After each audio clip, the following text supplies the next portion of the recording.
Bonjour à tous, voici le premier cours d'introduction pour l'UE informatique graphique, livre graphique qui aura lieu cet automne à distance via ces vidéos. Donc je vous conseille fortement de suivre ces différentes vidéos pour bien appréhender les notions que je vais vous demander lors de cette UE et notamment lors des TP. Donc c'est un cours d'informatique graphique. Alors en fait, il faut savoir qu'il y a deux façons d'appréhender l'informatique graphique. Soit vous utilisez l'ordinateur pour interpréter des images, c'est-à-dire qu'on a des images à la base et l'ordinateur va faire des calculs dessus pour analyser cette image. C'est ce qu'on appelle l'analyse d'image. Ou au contraire, vous allez utiliser l'ordinateur pour générer des images, c'est ce qu'on appelle la synthèse d'images. Et dans les deux cas, il faut savoir concevoir des algorithmes adéquats pour faire ce que vous voulez, soit l'analyse, soit la synthèse d'images. Donc la motivation première, c'est que les images, c'est une source d'information extrêmement importante, et donc c'est assez efficace pour communiquer des idées complexes. Et l'objectif de cette UE, Introduction à l'informatique graphique, c'est de vous présenter les concepts et techniques associés à ce domaine, et on va les illustrer à travers un TP, euh, de programmation graphique, notamment en utilisant le langage de programmation OpenGL. Toutes les informations se trouvent sur la page web de l'UE et vous avez reçu un mail à ce sujet. Donc, une introduction, je vous ai dit, il y a différents domaines de l'image. Donc, le premier domaine, c'est l'analyse d'image. Si vous regardez l'illustration en bas, à partir d'une caméra ou d'un appareil photo, vous prenez une image et après, l'ordinateur, via des algorithmes, va analyser ce qui se trouve dans cette image. Donc là, vous avez pris par exemple une image d'une vue aérienne et via les algorithmes, vous allez en sortir des plans, des informations sur les villes, sur les rivières, etc. Donc ça, c'est l'analyse d'image, ce qui englobe différents sous-domaines, le traitement d'image, ou bien la reconnaissance de forme, c'est la vision par ordinateur. Donc toutes ces thématiques, en fait, elles ne vont pas être abordées durant l'enseignement de cette UE livre graphique. Donc premier domaine, l'analyse d'image, et le deuxième domaine, la synthèse d'image. Donc là, c'est ce que je vous ai dit en introduction, c'est à partir de l'ordinateur, comment je vais générer là les deux images que vous voyez, qui correspondent par exemple à un avatar en 3D, un petit personnage 3D. Donc ces thématiques-là, par contre, elles vont être abordées lors du cours d'informatique graphique. Et la synthèse d'image, en fait, elle se décline en différentes catégories. La modélisation, le rendu et l'animation. Et je vous détaillerai ces catégories par la suite. Après, si vous voulez mélanger les deux, c'est-à-dire on mélange à la fois des images réelles et des images virtuelles, c'est ce qu'on appelle la réalité augmentée. Donc vous voyez quelques illustrations. Si je prends celle de droite, par exemple, imaginez-vous en train de vous balader dans une ville, et puis avec votre tablette ou votre smartphone, vous pointez votre tablette, votre smartphone vers les buildings, et puis il y a des informations qui apparaissent sur votre tablette. Donc vous mélangez à la fois les images réelles et puis des informations nouvelles qui apparaissent. Ou bien en bas à droite, vous vous baladez sur un site archéologique et avec votre tablette, vous avez par exemple la reconstruction des bâtiments tels qu'ils étaient il y a des centaines d'années. Ou bien vous avez d'autres informations qui apparaissent. Donc ça, c'est la réalité augmentée. Après, un autre domaine qui existe, c'est la réalité virtuelle. Donc là, la réalité virtuelle, c'est quand vous mélangez la synthèse d'image, c'est-à-dire que vous allez créer une image via l'ordinateur. Vous avez un dispositif particulier pour bien visualiser cette image, donc soit un grand écran ou bien encore des lunettes de réalité virtuelle. Et puis vous couplez ça à des dispositifs robotiques qui vont permettre d'avoir une interaction avec l'image virtuelle ou ressentir même des aspects tactiles. Donc c'est le domaine de la réalité virtuelle. Donc ça permet une plus grande immersion, une interaction avec les images virtuelles. Donc, tout d'abord, qu'est-ce que c'est qu'une image? Une image, d'un point de vue informatique, c'est quoi? C'est simplement un tableau de pixels. Donc vous imaginez un grand rectangle en 2D, et chacun des éléments de ce rectangle, donc ce tableau 2D, c'est un pixel.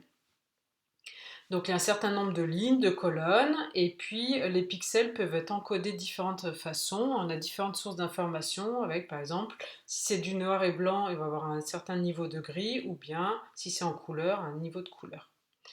Et puis à partir de là, bah, vous pouvez employer des algorithmes de compression qui permettent de réduire la place occupée par cette image. Donc voilà des illustrations, hein, on voit bien bah, l'image, elle est constituée d'un ensemble de pixels, et bah, selon la résolution, c'est-à-dire la taille de ces pixels, vous allez les voir apparaître ou pas, quoi. Donc chacun des pixels, il est encodé par une couleur. Le système de couleurs c'est RGB, rouge, vert, bleu. Et puis, selon comment la valeur que vous allez attribuer au canal R, au canal G, au canal B, vous allez pouvoir créer toutes les autres couleurs. Donc si je prends la première ligne, si je mets aucune couleur, c'est-à-dire que R je le positionne à 0, G à 0 et B à 0, bah, vous allez avoir du noir. Et si vous regardez la ligne sur cette ligne-là, si au contraire, là on est dans le cas où l'échelle de couleur c'est entre 0 et 1, l'échelle de valeur c'est entre 0 et 1, si vous mettez tout à 1 pour R, pour G, pour B, ben vous avez du blanc. Et après, vous avez toutes les combinaisons possibles pour créer du rouge, c'est simplement le canal R qui est mis à 1 et puis les autres à 0. Le vert, c'est le G qui est à 1 et le bleu, c'est le B qui est à 1. Et puis après, si vous mélangez les différentes valeurs, vous obtenez les couleurs que vous souhaitez. Donc voilà comment est encodée l'information pour les pixels. Et après, selon le format de fichier que vous employez pour sauvegarder l'image, bah, c'est plus ou moins complexe en fait. Soit vous avez, par exemple, là, c'est un exemple avec le format PBM, c'est que du noir et blanc, donc c'est soit 0, soit 1 pour dire si vous mettez du noir et du blanc, et puis vous avez des informations là sur le nombre de lignes, le nombre de colonnes. Donc voilà, il y a différents formats de fichiers qui existent. Je ne vais pas m'étendre là-dessus durant ce cours, mais ça permet d'encoder les images de différentes façons. Et puis après, il y a des formats plus ou moins compressés. Vous devez connaître les formats le GIF, le JPEG, qui permettent des compressions pour réduire la taille employée pour sauvegarder vos images. D'accord. Et puis, selon le format que vous utilisez, il y a différents taux de compression que pouvez appliquer et qui vous donne une plus ou moins belle image au final. Donc ça, une image, on a vu que c'était un tableau 2D de pixels. Et puis après, si vous faites une vidéo, bah, c'est quoi une vidéo? Bah, c'est simplement une séquence d'images mis bout à bout. D'accord. Et donc pareil, il existe bien entendu différents formats de compression qui permettent de réduire l'information et le stockage nécessaire à ces différentes vidéos. Et l'idée, on va dire, de base, bah, c'est de se dire, bah, quand j'ai la même couleur qui apparaît, c'est peut-être pas la peine de la sauvegarder sur toutes les images. Je vais trouver des algorithmes qui vont permettre de nous dire, bah voilà, telle ou telle image, pendant par exemple 10 images consécutives, bah, ce pixel-là, il a toujours la même couleur. Donc je continue sur l'illustration des différents domaines d'informatique graphique. Donc on a vu hein, déjà les termes, analyse d'image, synthèse d'image, réalité augmentée, réalité virtuelle. Donc je vais revenir un peu là-dessus, hein. L'idée c'est de vous montrer qu'est-ce que l'informatique graphique au sens large, même si pendant cette UE on verra que la partie synthèse d'image.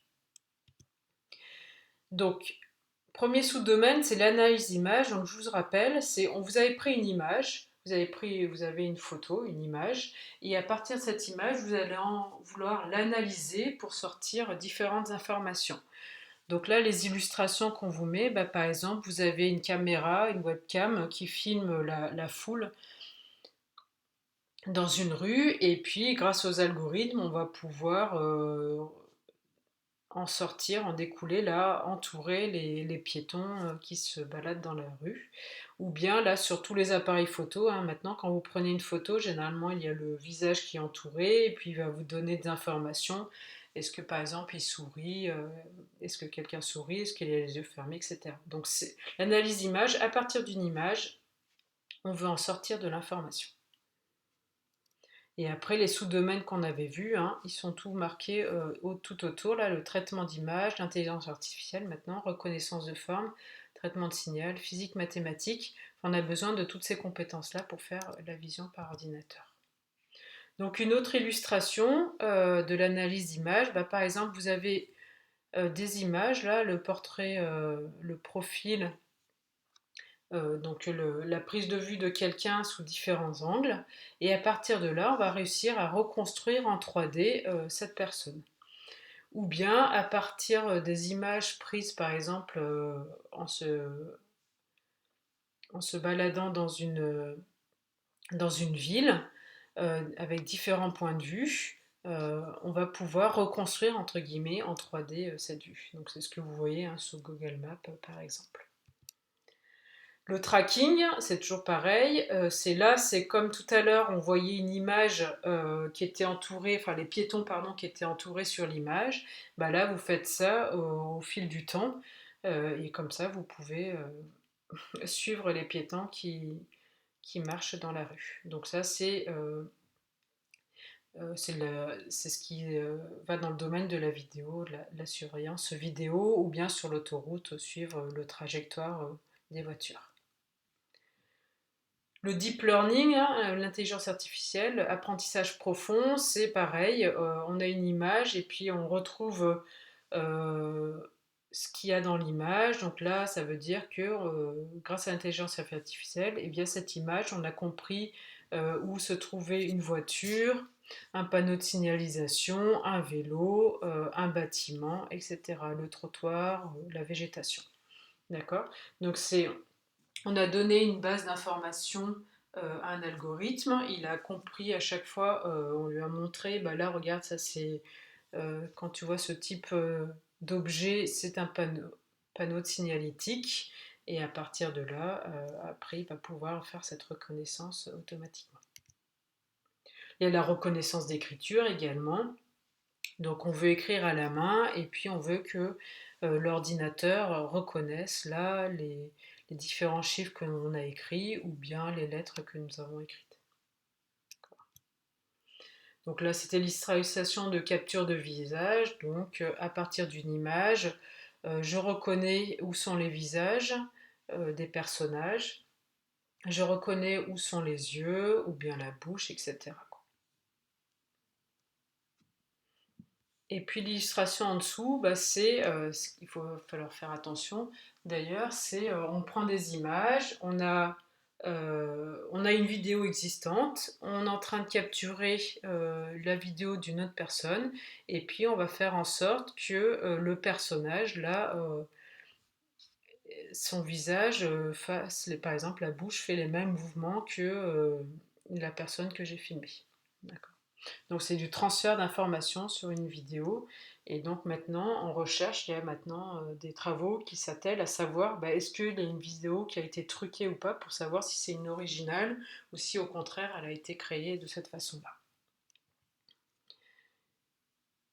Donc le deep learning, l'apprentissage automatique, là, c'est ce que je vous disais, à partir par exemple là d'une banque d'images. Donc là, on va dire à l'ordinateur, bah voilà, toutes les images que je te présente, ça correspond à des visages de personnes. Toutes ces images-là, au contraire, en bas à gauche, là, ce ne sont pas des visages. Donc, on va donner ça à l'algorithme et il va, comme ça, avoir une base d'apprentissage pour comprendre quand je donne une image, est-ce que c'est un visage ou pas. Et ainsi reconnaître automatiquement, à partir d'une image, est-ce que je vois un visage ou est-ce que je ne vois pas un visage. Donc, le deep learning, il y a une phase d'entraînement, on dit, et puis qui va permettre là par exemple la reconnaissance de visage sur de nouvelles images.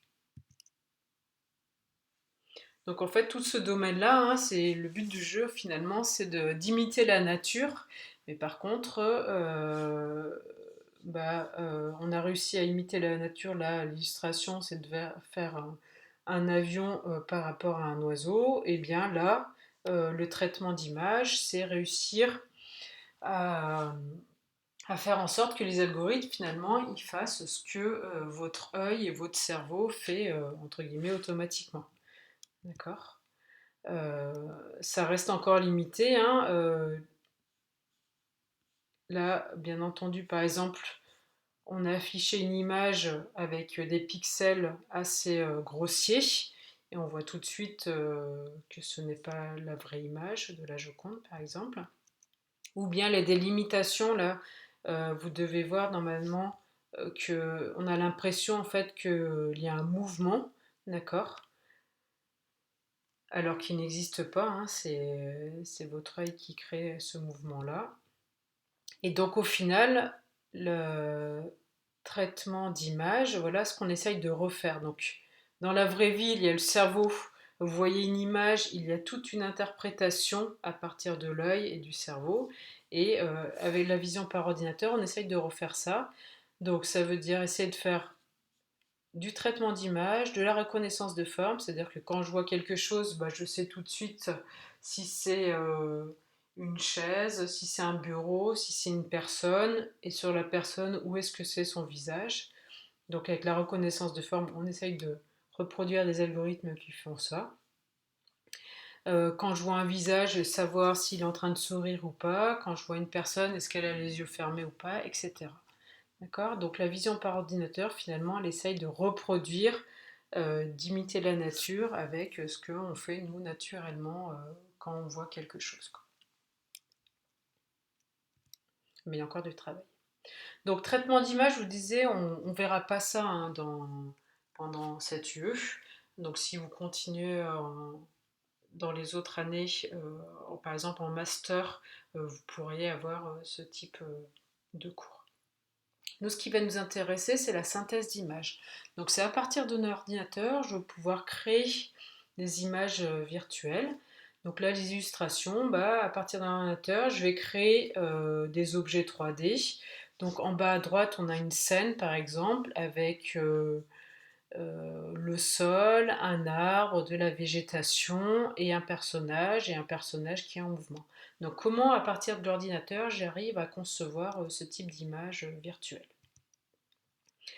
Donc, je vous ai dit tout à l'heure qu'il y a différents sous-domaines en synthèse d'image, la modélisation, le rendu et l'animation. Alors, la première partie, la modélisation, c'est en gros, là dans cette scène, comment je vais modéliser les différents objets qui sont dans la scène.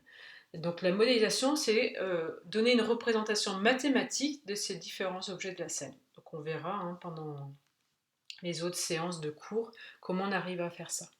Et en fait, les objets vont être décomposés en différents éléments qui sont constitués de primitives de base. Bah, c'est quoi? C'est un point, c'est une ligne, c'est un polygone, un polyèdre. D'accord? Donc imaginez là par exemple, j'ai mis un cube dans cette scène. Donc ce cube va être constitué de différents polygones. D'accord? On va après lui donner des attributs. Quelle est la couleur de ce cube? Ou bien une texture. Une texture, on verra hein, plus tard, c'est par exemple sur ce sol, pour faire croire, là, je sais pas que c'est du bois, bon, on a plaqué une image de bois dessus. D'accord? Et puis il y a des relations entre ces différents modèles. Bah, c'est par, ça, par exemple, mon cube, il est constitué des différentes faces, et ben je sais euh, par rapport à la face du haut, par exemple, à quelle face, autre face du cube elle est reliée. Donc la première partie, c'est modéliser, bah, c'est comment créer mes objets virtuels 3D qui vont constituer ma scène. Après ces objets, donc là c'est une représentation mathématique, je veux les voir à l'écran. Donc ça c'est le rendu. D'accord? Donc en fait c'est l'affichage, mais le terme qu'on emploie en informatique graphique c'est rendu. Donc le rendu c'est l'affichage qui peut être plus ou moins complexe des modèles géométriques qu'on a créés juste avant. Et après, je veux pouvoir aussi potentiellement animer, faire bouger ces objets en 3D. Donc c'est l'animation. Et donc ça concerne le mouvement des modèles géométriques ou bien si votre objet il se déforme, là comme ce tissu, c'est la déformation de ce modèle géométrique. Donc trois sous-domaines, modélisation, rendu et animation. Donc création des objets, affichage des objets et potentiellement faire bouger ces objets. Donc je vais détailler un petit peu ces différents domaines. Donc la modélisation géométrique, je vous ai dit, c'est créer des objets en 3D. Donc voilà, là par exemple, on a réussi à créer un visage, une tête. Donc là, avec un affichage, avec entre guillemets une peau, et puis là, on voit le modèle initial. d'accord, le modèle géométrique initial, donc la représentation mathématique initiale. Ou bien une main, d'accord. Cette main, bah, vous voyez là, son modèle géométrique, en fait, est constitué de différents triangles. On va appeler ça un maillage triangulaire qui va représenter cette main. Et après, ce maillage peut être plus ou moins gros, va être euh, pour permettre un affichage plus ou moins joli, à une grande résolution. Donc là, ce qui va dépendre, c'est le nombre de points là que j'ai dans mon maillage. On appelle ça sommet, vertex en anglais. D'accord. Et ben voilà la représentation avec 25 000 sommets, ici avec 5 000 sommets et ici avec 500 sommets. Et il est intéressant de savoir par exemple passer de l'une à l'autre de ces représentations, bah, selon par exemple selon la capacité mémoire de si vous êtes sur votre ordinateur, si vous êtes sur votre smartphone, ou bien si vous êtes en train de faire un jeu vidéo sur un ordinateur avec beaucoup de mémoire, ou au contraire un endroit où par exemple vous n'avez pas beaucoup de latence de débit réseau. D'accord, bah, je vais pouvoir, bah voilà, là si j'ai une grande capacité mémoire ou beaucoup de débit, je peux utiliser cette grande résolution. Aussi au contraire, il faut que je limite en mémoire, bah, je vais utiliser plutôt 500 sommets plutôt que 25 000 pour une main. D'accord. Donc la modélisation géométrique, il faut savoir créer ces objets, et après il y a plein de sous-domaines qui existent. Bah, comment je vais passer de l'un à l'autre pour faire la compression. La numérisation, bah, là vous voyez c'est un ensemble de points. Là par exemple on a numérisé quelqu'un pour pouvoir créer ce visage. Et puis là d'autres exemples hein, où un personnage peut être représenté encore par un maillage triangulaire, là, par une représentation mathématique à base de triangles. Donc ça, c'est la modélisation géométrique. Il existe différents logiciels hein, qui vous permettent de créer ces objets 3D. Par exemple, en logiciel libre, il y a le logiciel Blender là, qui pourrait permettre de vous créer des objets. Tout ça. Et puis l'illustration en bas, bah, par exemple, c'est un outil un petit peu artistique. C'est un modeleur 3D. À partir de cette sphère-là, vous êtes aussi un peu sculpteur, hein, un peu beaucoup sculpteur. Et à partir de cette sphère, vous arrivez à créer ce personnage.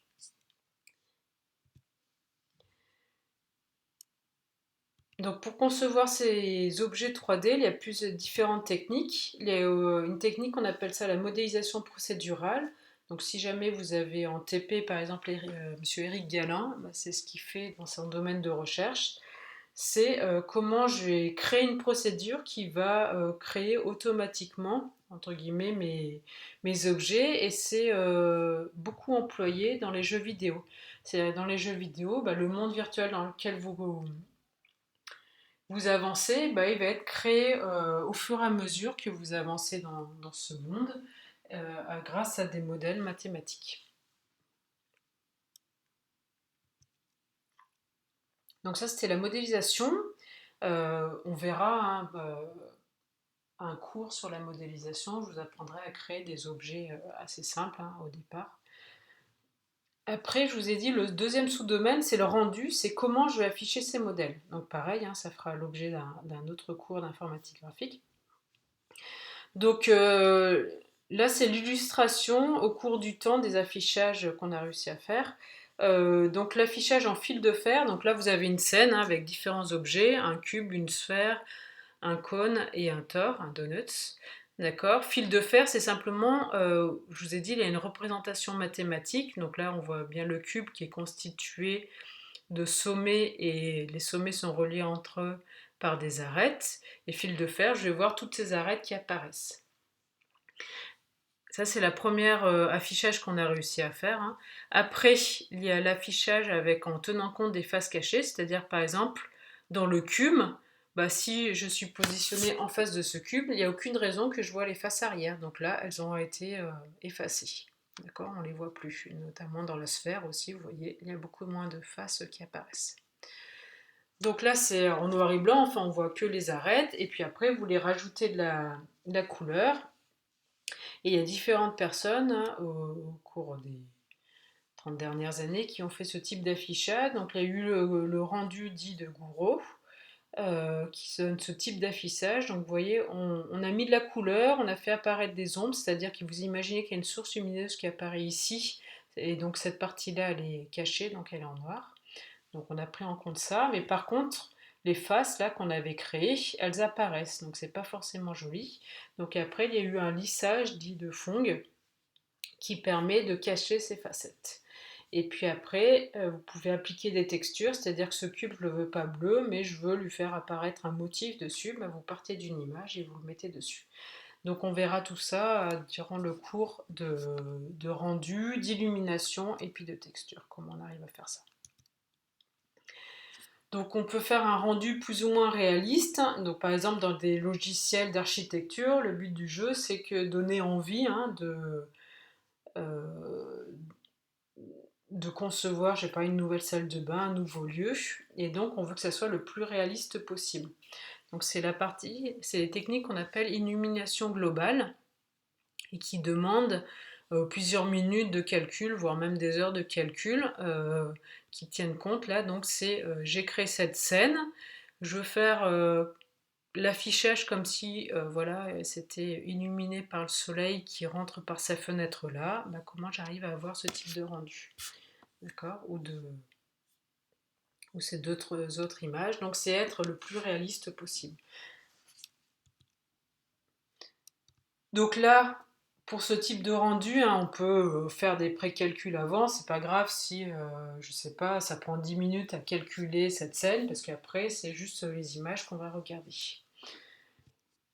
Par contre, quand vous faites un jeu vidéo, le but du jeu c'est qu'il y a un affichage en temps réel. C'est-à-dire que quand vous vous baladez dans votre monde virtuel, vous ne voulez pas attendre à chaque fois une minute pour que l'image apparaisse. Et donc là, il faut réussir à faire un affichage interactif. Hein, interactif. Donc c'est d'autres techniques qui sont mises en jeu pour faire un rendu quand même assez réaliste, plus ou moins réaliste, mais avec des calculs moins importants pour qu'ils soient compatibles avec un jeu vidéo, quoi. Ou bien là, un simulateur de pilote d'avion.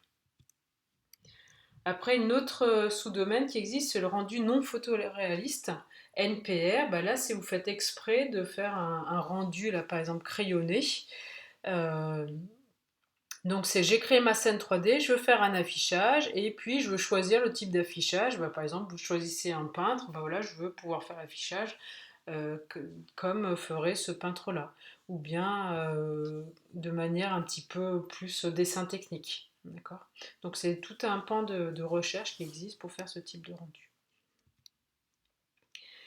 Autre type de rendu, c'est rendu volumique. C'était donc première chose, hein, je vous ai dit, on crée une scène 3D, mais je suis en train de l'afficher là sur mon écran et mon écran est 2D. Donc en fait, je perds une dimension par définition. Et donc le rendu volumique, c'est se dire, j'aimerais quand même redonner l'impression que c'est en 3D, que mon objet est en 3D. Donc par jeu de transparence, on va réussir à redonner un petit peu cet effet 3D. Donc on appelle ça le rendu volumique. Il est souvent employé par exemple pour pouvoir visualiser des images médicales. Donc par exemple, vous imaginez que vous avez une IRM d'un patient. Donc une IRM, hein, c'est une coupe 2D de votre corps. Et vous avez un ensemble d'IRM comme ça. Vous imaginez que vous les empilez, vous les assemblez. Et avec ce rendu par transparence, vous obtenez ce résultat-là. Donc voilà différentes illustrations, hein, plus ou moins sympathiques, on va dire, de rendu volumique pour le médical. Et puis l'idée aussi, grâce à l'algorithme, aux paramètres que vous allez mettre, vous allez pouvoir choisir quelle partie de l'anatomie vous voulez mettre en évidence ou pas. Et enfin, le troisième sous-domaine de la synthèse d'image dont je vous parlais, c'est de l'animation. J'ai créé ma scène 3D et maintenant je veux pouvoir faire bouger ou bien se faire déformer ces objets 3D. Donc c'est le domaine de l'animation. Et un sous-domaine, c'est l'animation de personnages. Alors, si vous continuez en master, par exemple ID 3D, là, il y aura une UE où on vous apprend à faire bouger des personnages. Donc, la différente façon de faire, soit vous faites de la capture de mouvement, c'est-à-dire que vous allez filmer des acteurs sur lesquels on a mis un certain nombre de capteurs, d'accord. Donc, ils sont filmés et donc ils font leur scène réelle. Et puis après, ce mouvement que vous avez enregistré, vous le faites reproduire à votre personnage 3D. D'accord? Donc là, ça permet de créer des animations 3D qui sont très très réalistes, mais avec la scène que vous avez enregistrée, bah, vous ne pouvez pas faire n'importe quel type d'animation. C'est vraiment dédié à une animation particulière.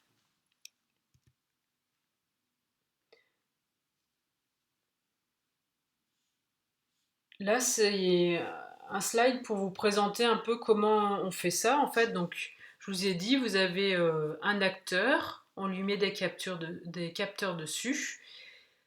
Il fait son mouvement, il est enregistré, donc c'est-à-dire que au cours du temps, on enregistre la position des différents capteurs, il envoie son mouvement. Et ce mouvement, en fait, on va le calquer sur un squelette. On appelle ça un squelette d'animation. Donc finalement, une personne, hein, euh, là, c'est la personne, l'avatar 3D complet, mais au départ, enfin, ce qui va nous intéresser finalement, c'est le mouvement de ses articulations. D'accord? Et donc, ce que vous avez enregistré, vous allez le faire reproduire par ce squelette. Et puis après, bah, ce squelette, je vais l'habiller pour qu'il représente, par exemple, ce personnage virtuel. D'accord. Donc voilà de différentes illustrations d'animation de personnages encore. Et puis après, il y a un domaine de recherche qui se dit, bah, je fais mon animation et si je veux tenir compte de bah, si mon personnage il est en train de marcher dans du sable, dans de l'eau ou sans aucun obstacle, ça va le changer la façon de marcher. Donc il y aura différentes vidéos hein, que je mettrai aussi sur le site web pour vous illustrer tout cela.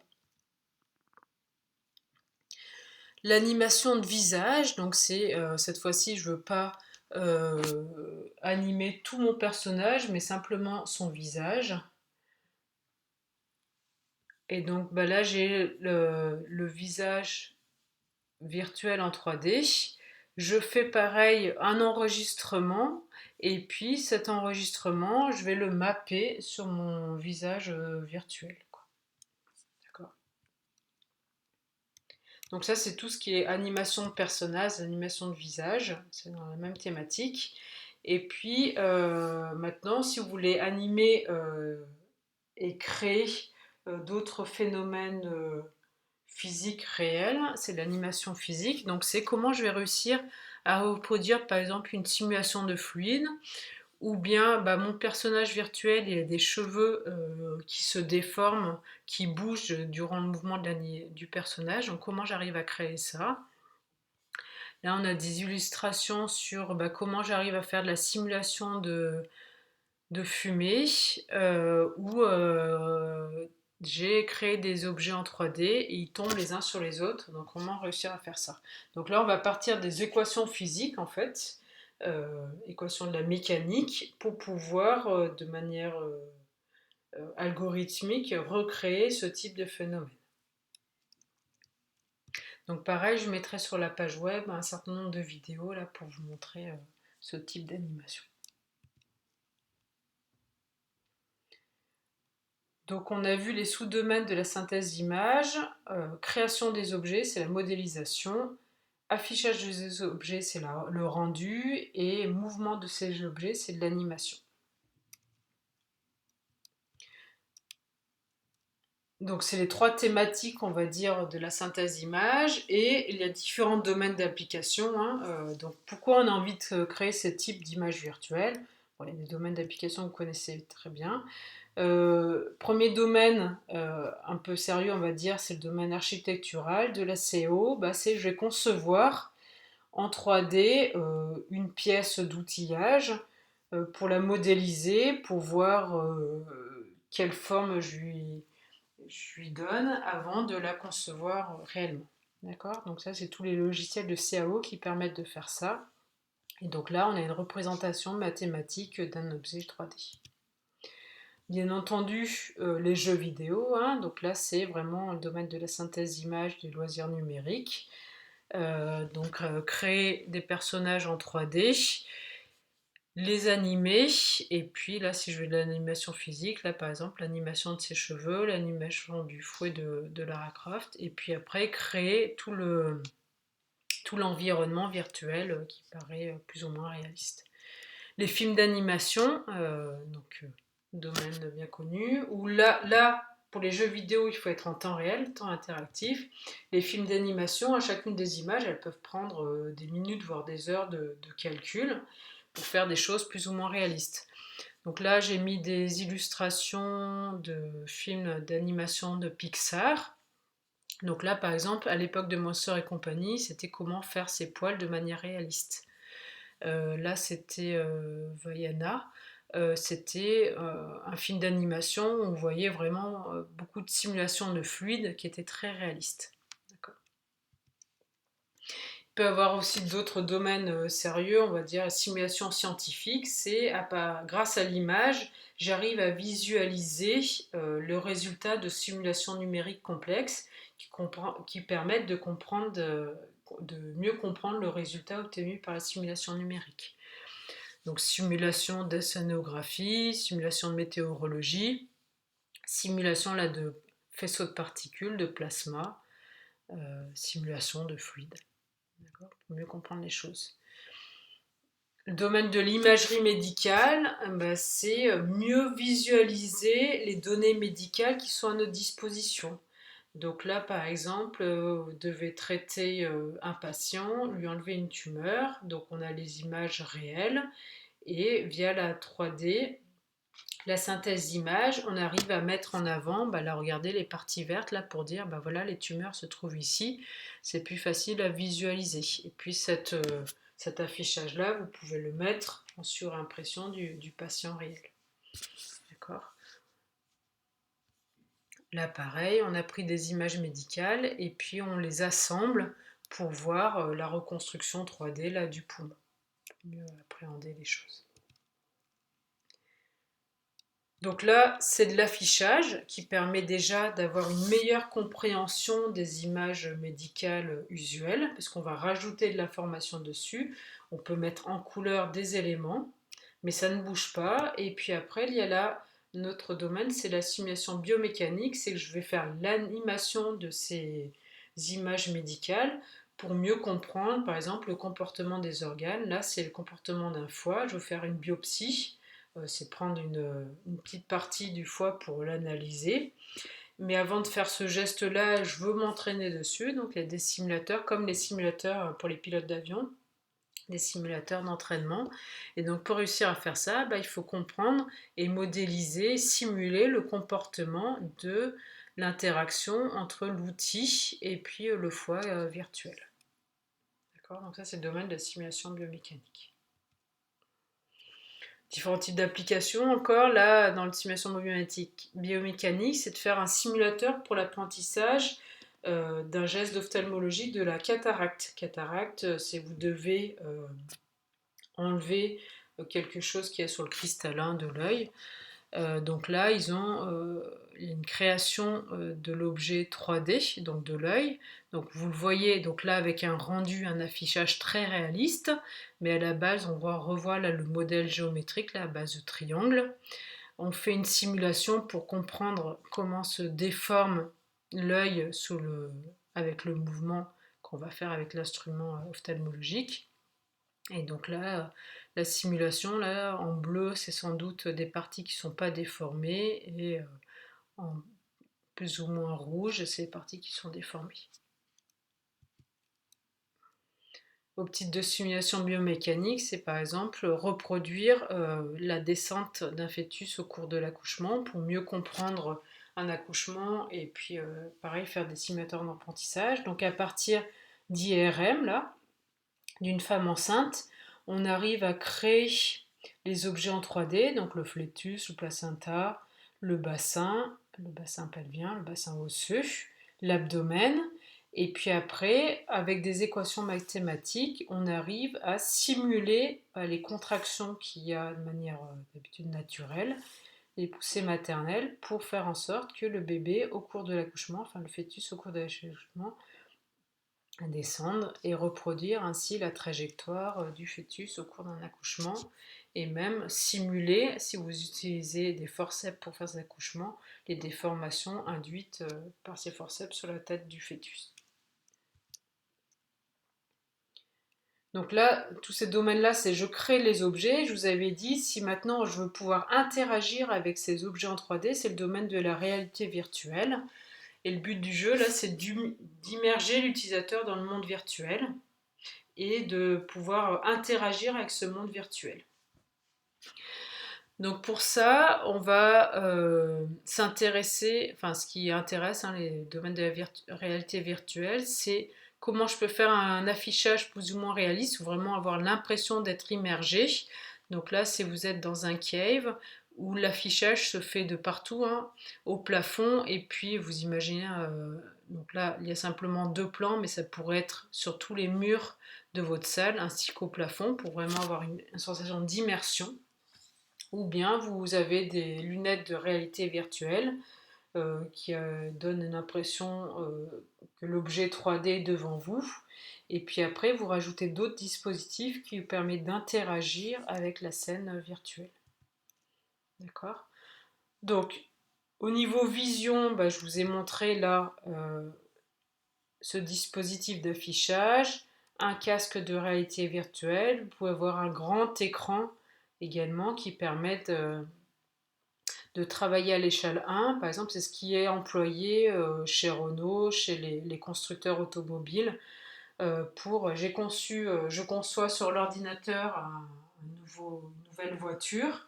Je veux la visualiser d'abord à taille réelle avant de la concevoir et ça permet de limiter comme ça les coûts. D'accord, avec des maquettes. Donc là, c'est ce que je vous disais, le cave, où l'affichage se fait sur tous les plans là, de votre salle. Donc sur les 4 murs, le sol et le plafond, pour avoir vraiment une impression d'immersion totale. Donc les casques de réalité virtuelle qui permettent d'avoir une représentation de l'objet devant vous. D'accord. Et puis après, donc ça c'était pour la vision, et maintenant je veux pouvoir interagir avec l'objet virtuel, les différents dispositifs qui ont été employés, et notamment pour avoir cette sensation de toucher. Donc là c'était des gants qui permettent d'obtenir cette sensation du toucher, que vous prenez les objets virtuels dans votre main. Ou les bras retour d'effort. Donc les bras retour d'effort, par exemple, là, ceci, vous avez ça dans la main. Vous avez l'objet 3D et en fait, donc toute cette partie-là robotique, elle va être plus ou moins libre si vous touchez ou pas l'objet dans votre scène 3D. Donc là, imaginez que vous avez ce stylet dans la main, c'est complètement libre, vous pouvez faire tous les mouvements que vous voulez. Et puis tout d'un coup, dans la scène, vous êtes en train de toucher l'objet, ça va se bloquer pour avoir cette impression de mince, j'ai plus le droit d'avancer parce que je suis en train de toucher l'objet. Donc c'est comme ça qu'on arrive à restituer cette sensation tactile. Donc pourquoi on a besoin de faire ça? Par exemple, c'est pour concevoir des simulateurs d'apprentissage. Donc je vous disais simulateur pour les pilotes d'avion, pour apprendre à piloter un avion. Donc la partie affichage réaliste avec une simulation derrière du pilotage. Et toute la partie robotique pour avoir le mouvement de l'avion. Donc ça c'est pour les pilotes d'avion. Et puis maintenant dans le domaine du médical, il y a la même chose pour l'apprentissage des gestes médicaux. Donc là, si vous alliez à Rockefeller à l'université d'odontologie pour les futurs médecins dentistes, voilà, vous avez ce type de dispositif. Donc vous avez sur l'écran la visualisation de la mâchoire avec les dents, vous avez des informations qui apparaissent sur ce qu'on doit appliquer comme soin aux dents, et puis là vous avez la partie entre guillemets réelle d'une mâchoire, une maquette de mâchoire, et le dispositif haptique qui nous permet d'interagir avec cet objet, et je sais pas, pour enlever une carie, pour faire un acte dentaire dessus. Bon, pour concevoir ce type de simulateur de réalité virtuelle, il y a tous les composants que je vous ai dit qu'il faut utiliser. Donc, c'est-à-dire, je dois créer ma scène en 3D, donc créer les modèles géométriques et physiques si on veut faire bouger. D'accord. Je veux l'afficher, c'est le rendu. page d'affichage, rendu plus ou moins réaliste. Et puis je rajoute ça, un couplage avec des dispositifs haptiques qui nous permettent de restituer ces sensations de toucher. D'accord? Et puis l'utilisateur, avec ça, il va pouvoir interagir avec la scène en 3D. Donc voilà en image en fait toutes les illustrations là dans le cadre d'un simulateur de gestes médicaux. Je pars des données médicales, des IRM, des coupes IRM par exemple. Je vais les assembler pour réussir à créer la représentation 3D de mon objet. Donc pour pouvoir faire ça, il va falloir qu'il y ait une phase qu'on appelle de segmentation, c'est-à-dire qu'il y a un médecin qui nous dise voilà, telle ou telle partie, ça correspond à tel ou tel organe, pour pouvoir là créer le foie par exemple en 3D. Après, il faut que je lui mette donc la représentation mathématique, là on voit du foie avec différentes tétrahèdres. Après, il va falloir que je lui rajoute des équations de mécanique dessus pour dire comment il se comporte. Et à partir de tout ça, je vais pouvoir concevoir mon simulateur où j'ai la simulation 3D et puis l'interaction avec le dispositif haptique. Là, simulateur pour les accouchements en utilisant des forceps. Donc pareil, on a la partie robotique là qui est basée sur des bassins en plastique, un fœtus qui est piloté par un vérin pneumatique. Et cette partie plastique qui existe est couplée à une simulation numérique qui va calculer la descente, la trajectoire du fœtus au cours de l'accouchement, c'est-à-dire on va voir la position de la tête au cours du temps qui est calculée par simulation numérique. Cette descente, elle est due aux contractions. Et par exemple, les informations là, de la descente, ça permet de piloter ce vérin pneumatique. Donc on a une interaction entre la scène 3D, qui est pilotée par la simulation numérique, et puis la partie robotique. Donc tout ceci a été rendu possible en utilisant le matériel graphique, grâce aux nouvelles performances des matériels graphiques, grâce aux cartes GPU. Donc là, on a mis des noms de constructeurs, Nvidia, ATI, Intel, d'accord. Donc sans cela, en fait, on n'aurait pas pu faire tout cela, parce que la majorité des calculs qui sont faits dans le domaine de l'informatique graphique sont faits par la carte graphique. En fait. Et au fil du temps, cette carte graphique, ces GPU, ils ont fait de plus en plus de calculs. Ils sont de plus en plus performants en termes de calcul. Donc là, c'est des images issues de Nvidia. Si vous allez sur le site de Nvidia, vous allez retrouver ces courbes qui vous donnent ces performances donc à partir des années 90 et ça a explosé jusqu'à maintenant. Quoi. Et donc, ils nous permettent de faire de plus en plus de calculs sur ces cartes graphiques. Si vous continuez pareil en master image, on va vous expliquer un petit peu comment sont conçues ces cartes graphiques, quels sont les différents composants qu'il y a dessus. Là, on ne va pas rentrer dans les détails dans ce cours d'informatique graphique. Mais donc voilà, on illustre l'évolution de ces cartes graphiques par la puissance de calcul et ça a permis de faire différents films d'animation qui sont de plus en plus complexes. Et qui permettent également de faire des simulations de plus en plus compliquées, simulations de feu, de fumée, de fluide, de fractures d'objets, de turbulences, etc. Donc pour conclure ce cours d'informatique graphique d'introduction, les jeux vidéo et les films d'animation ont réussi à démocratiser la synthèse au grand public. Avant, c'était dans les laboratoires de recherche, par exemple, on avait des machines qui coûtaient une fortune et que le grand public ne pouvait pas acheter. Et donc, grâce à jeux vidéo, il y a une concurrence qui s'est faite entre les constructeurs et qui a conçu ces cartes graphiques qui maintenant sont dans n'importe quel ordinateur. Donc c'est les grands industriels là qui ont enfin avancé la recherche et en ce moment là c'est la course entre Google et Facebook pour être dans le domaine de la réalité virtuelle et puis aussi du deep learning avec l'intelligence artificielle euh, et tout ce qui s'ensuit quoi. Et il y a la robotique là qui commence à arriver. mais avec tous les problèmes de vision et d'animation hein, que ça comporte encore. D'accord? Donc pendant ce cours d'informatique graphique, nous, je vous ai dit, on va s'intéresser simplement à la partie synthèse d'images, donc c'est comment créer des objets en 3D. Et donc pendant ces cours et TD, qu'est-ce qu'on va voir? Le cours suivant, ça va être un peu sur les outils mathématiques de base dont vous avez besoin pour, euh, pour appréhender cette UE. Donc je vais faire tous les rappels mathématiques, hein, c'est sur les vecteurs, les matrices. Après, il y aura un cours sur le rendu, comment j'arrive à faire cet affichage là, de mon écran, tant que j'ai créé mes objets en 3D et je les affiche. Un cours sur justement la représentation de ces objets, et on va utiliser le terme de maillage. D'accord. Et puis il y aura d'autres termes qui apparaissent, c'est la transformation géométrique, c'est que j'ai créé un objet à un endroit et par exemple je veux le translater à un autre endroit. Comment j'arrive à faire ça mathématiquement? Le modèle d'émulation, c'est j'ai créé mes objets, je veux faire l'affichage, mais cet affichage, je veux qu'il tienne compte de où se positionnent mes lumières. D'accord, ça ne fait pas le même affichage, les ombres apparaissent pas au même endroit.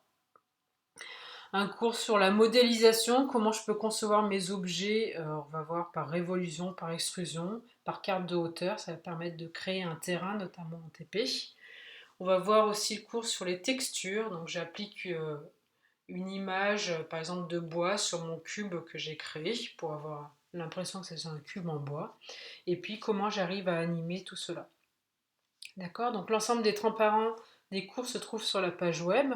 Et puis il y aura également forcément ces vidéos qui sont sur cette page web. Un TP sera réalisé, hein, il y a 6 séances de TP. Le TP est à faire individuellement. Et donc le sujet de TP est aussi sur la page web. Et donc pendant ce TP, on va créer tout d'abord des formes de base, un cône, un cylindre, un sphère, un cube, l'afficher. Après, à partir de ces formes de base, on va constituer des objets un peu plus compliqués, par exemple créer un avion, une fusée, une voiture, etc. On va créer un terrain ensuite pour positionner mes objets dessus. Pour avoir l'impression d'être dans un monde virtuel, on va créer un billboard, on verra ce que c'est, ou bien des cube maps. Pour faire CTP, on va utiliser une librairie qui a été développée par Jean-Claude Leel, qui s'appelle Gkit et qui utilise le langage C++ et puis OpenGL. Merci bien pour ce premier cours d'informatique graphique. Donc c'était une introduction hein, et puis après la suite dans les prochaines vidéos.